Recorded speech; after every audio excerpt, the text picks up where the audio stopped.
I'm about to attempt 100 days of semen retention. What is semen retention? Semen retention is a practice where a man avoids ejaculation. It's been used for thousands of years and is believed to have many physical, emotional, and spiritual benefits, such as increased energy, enhanced motivation and drive, greater focus, and a stronger spiritual connection with a higher power. Hey, Reese, how are you, brother? Yeah, good yourself, man. Alright, so tell us, how long have you been on semen retention for? My streak right now, 320 plus days. What benefits have you seen yourself? So many, man, so many. The confidence you gain, the focus, the mental clarity. It's literally like God starts blessing you when you retain, man. Like your whole life will literally drastically change. Now, what does mainstream science have to say about this? So what are your thoughts of me doing 100 days of semen retention? I don't think you'll have any problems. There have been a couple of studies published. They noticed at the 7-day mark, testosterone seemed to be maybe 140%. There have been no studies that have tested the 100-day duration, so I can't give you a scientific answer, but it's possible. Wow, 140. Yeah, So than the baseline. And then it won't peak after that, after like say 100 days, or? It's supposed to plateau from 7 days onwards. My balls aren't going to explode or anything.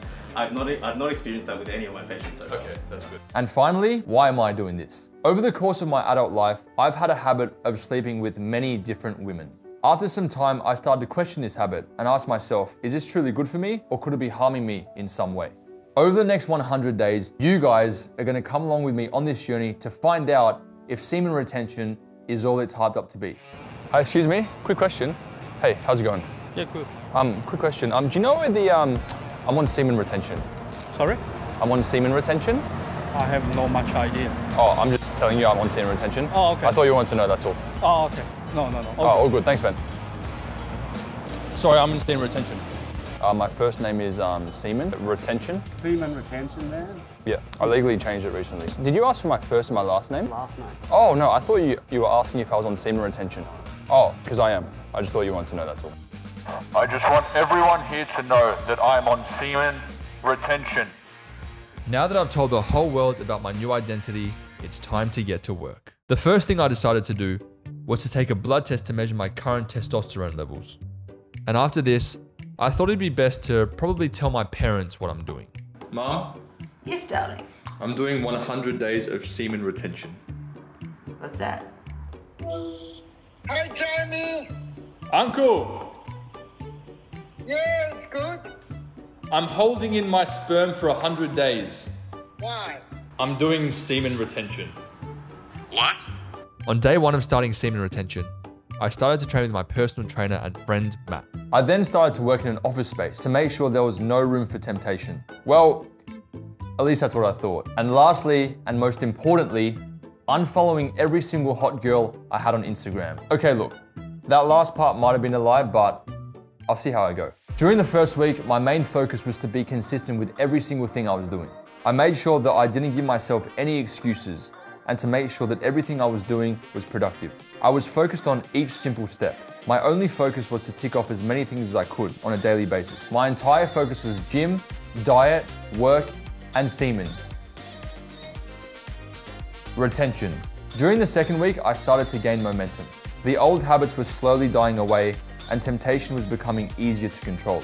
I hadn't noticed any physical benefits as of yet, but I was determined that I would keep going until I hit my goal of 100 days. During the third week, I noticed that my energy levels had significantly increased. I was no longer experiencing that afternoon crash or feeling the need to rest all the time. I noticed that I was running around everywhere and my capacity to work was through the roof.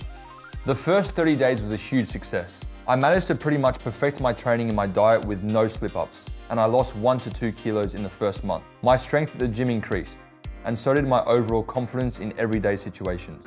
My business was properly up and running again, and I resisted any sexual opportunity I had or alone time with my computer in a dark room at night. Unless I was watching cooking shows, obviously. Semi-firm breasts, but quite bouncy. Open up the legs, 2 beautiful thighs, 3 fingers. That was close. Everything eventually started coming together and I was building some serious momentum. I was on a roll, and surely this 100-day journey wasn't going to be difficult at all. At least that's what I thought. Guys, I messed up. Last night I was out in the city and I was with this girl and one thing led to another and I broke my streak. This one mistake completely ruined my confidence, and I started to consider running back to old habits again and quitting this entire experiment. I felt like the last few weeks that I disciplined myself was all for nothing. This one slip up reminded me of my old life, where I'd be partying every weekend, getting drunk, sleeping around with different girls, and living that carefree lifestyle. I felt as if I had not only let myself down, but I had also let down you guys. I was about to give up and completely quit. I was about to throw it all away and go back to my old ways of living until I remembered this one quote. No matter who you are, if you have a goal in life, everybody has a crossroad. You can either decide to continue or to quit. If you're going through hell, why stop there? I mean, think about it. If you're going through hell, why stop there? You in hell. Move, keep going. If you give up, you know exactly what's going to happen. The reason God wakes you up in the morning is because he still has something for you. I woke up the next day determined to keep going. Well, yes, for the purpose of this experiment, I was now on day one again. However, this new mindset completely changed my perspective on this challenge. I went full monk mode. I listened to podcasts of guys that broke their streak and got straight back on it. I even joined a semen retention Reddit group to keep myself motivated. My entire life was once again semen retention. The first step was to get past the initial 30 days again. I was determined to beat my streak from before, and within this time, I just kept my head down and stayed focused. After day 30 was ticked off, I knew this would be a completely new level, and absolutely nothing in this world would stop me from getting to day 100. During these next few weeks, I felt like my life was moving faster than I could ever imagine. From day 30 to day 50, my energy levels skyrocketed again. And I started to notice that this feeling I used to always get of being burnt out from too much work did not exist anymore. My capacity to work was limitless. I was on a high-speed train and nothing was going to stop me. From day 50 to day 70, I started to notice that temptation was super easy to control. I could be at a social gathering where everyone was drinking, or even at a dinner where everyone was eating, and it'd be easy for me just to say no and to stay disciplined. Sexual temptation was also very easy to control at this point. This was the first time in my life where I had full control and discipline over my sexual urges, whereas before, my life would be dictated by sex. From day 70 to day 90, I felt like the momentum just kept getting better and better. I started to see all the results from my training and dieting. My strength at the gym went up, and I had lost a ton of weight. And since starting semen retention, I had not missed one day at the gym, and my diet was pretty much 9.9 out of 10 on point. There's always room for improvement. From day 90 to 100, it felt like a last-minute sprint to the finish line. I could see it so close, and I started having all my friends ask me how I'd celebrate, or who would be the lucky girl I would break my streak with. But none of this was even a thought in my mind. My last and final step was to make sure I got to day 100, where I could prove to myself and everyone around me how I kept my promise, and I achieved 100 days of being on semen retention. And at last, we got to day 100. So guys, today is my 100th day of semen retention. I'm not exactly sure how to feel. I don't actually know what to say, other than this has been one of the greatest experiences of my entire life. I've never felt so energetic, so focused, so motivated in my entire life. The last 100 days have been a crazy ride. I went from being a guy that lived my life purely based upon my emotions and how I felt, to a guy that had 110% complete discipline over every single area in my life. In the last 100 days, I achieved the following. I lost 8 kilograms and I got into great shape. I increased my strength from 40 to 80% at the gym. So according to my blood test result, my testosterone's gone up by around 15%. I revived my social media brand and business from being completely dead for 6 months to filming 52 videos in the last 100 days. And last but not least, what's my final message that I learned on this journey?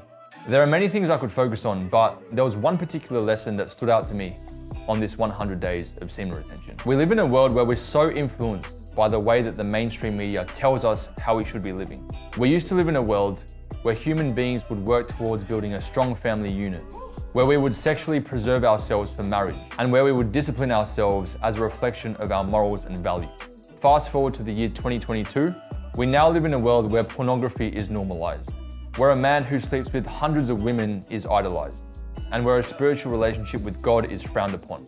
Now, how does this all relate to the lessons I've learned during my 100 days on semen retention? Well, we need to start questioning whether normal and progressive is truly good for us. As men, are we really supposed to be releasing our God-given seed multiple times a day?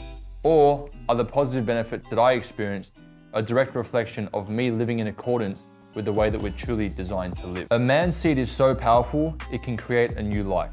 Millions of men out there are habitually throwing away this life force seed multiple times a day, so casually over a computer screen or a meaningless physical interaction.